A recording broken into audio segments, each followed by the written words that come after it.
ভাই এই যে দেখেন বেশি বালবাক না হইলে এরকম ধরনেরই সিচুয়েশন হয়।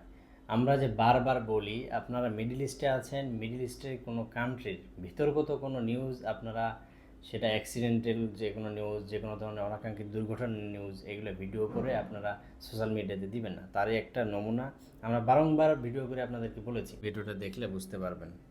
আমি ইরানের একটা ভিডিও ছাড়ছিলাম আমার মোবাইলে, আমি টিকটকে পোস্ট করছিলাম। টিকটকে 2 লাখ ভিউ হয়েছিল, 93,000 লাইক হয়েছিল। আমার ইরানের দেশদ্রোহী বানায়, আমার ইরানের সাপোর্ট বানায়, আমার রিমাইন্ড দিছে, মারছে, সবকিছু করছে, আমাকে ধরছে আমার কফিল। একটা ভিডিওই কিন্তু আপনার লাইফের বড় একটা মোড় ঘুরিয়ে দিতে পারে। সো যারা মধ্যপ্রাচ্যে আছেন তারা বিপদে পড়বেন না। আসলে আপনি নিজের দিক, নিজের ভালোটা নিজে পাগলেও বুঝে আসলে। এজন্য আপনার নিজের দিকটা নিজে চিন্তা করে চলতে হবে। ওরা যুদ্ধ লেগেছে, সব কিছুই ঠিক আছে। ওরা মুসলিম, মুসলিম হিসেবে পাশে থাকা ঠিক আছে, সব কিছুই ঠিক আছে। কিন্তু তাই বলে এমন না আমরা হুজুগে যে বাঙালি অতি আবেগী মানুষ, এজন্য আমরা এমন যদি কোনো কাজ করে বসি যেটার কারণে বাঙালিদের নাম হচ্ছে খারাপ হচ্ছে, তার পাশাপাশি আপনি নিজেও বড় ধরনের বিপদে পড়ছেন।